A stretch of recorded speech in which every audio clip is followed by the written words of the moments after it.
اللہ تعالیٰ نے بعض علوم اور حکمتوں پر کسی کو مطلع نہیں فرمایا، حتیٰ کہ فرشتوں کو بھی معلوم نہیں تھا کہ حضرت آدم علیہ السلام کو خلیفہ بنانے میں کیا حکمت ہے۔ اللہ تعالیٰ قادر مطلق ہے۔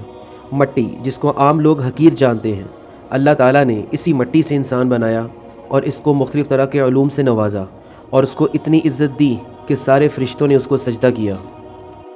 اپنی غلطی پر نادم ہونا اور اللہ سے توبہ کرنا بلند درجات کے حصول کی دلیل ہے۔ اپنا قصور ماننا آدم کا طریقہ ہے اور نہ ماننا اور اکڑنا ابلیس کا طریقہ ہے۔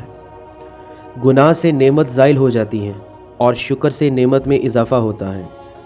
انسان خلوص دل سے توبہ کرے تو اس کی توبہ قبول ہو جاتی ہیں۔ حضرت آدم علیہ السلام نے بھول سے اس درخت سے کھا لیا اور اس کے باوجود انہوں نے توبہ کی اور کہا کہ اے اللہ ہم نے ظلم کیا، تو اللہ تعالیٰ نے ان کے سر خلافت کا تاج رکھ دیا۔ ابلیس آدم اور اولاد آدم کا دشمن ہے اور ہر وقت ان کو گمراہ کرنے کی طاق میں لگا رہتا ہے۔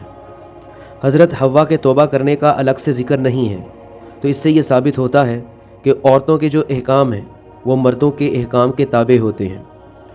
جو شخص اللہ اور اس کے رسول کی اطاعت کرے گا وہ نجات یافتہ ہے، اور جو اس کے رسول کا کفر و نافرمانی کرے گا وہ عذاب میں ہلاک ہوگا۔ ہدایت ربانی بھیجنے کا سلسلہ جو حضرت آدم علیہ السلام سے شروع ہوا وہ حضرت سیدنا محمد صلی اللہ علیہ وسلم پر ختم ہوا۔ عیسائیت کا نظریہ عقیدہ کفارہ اوریجنل سن، یہ آیت اس کی نفی کرتی ہے، کیونکہ اللہ تعالیٰ نے حضرت آدم علیہ السلام کی بھول کو معاف فرما دیا تھا، لیکن اوریجنل سن کے مطابق اللہ تعالیٰ نے حضرت آدم علیہ السلام کو کوئی معاف نہیں فرمایا تھا۔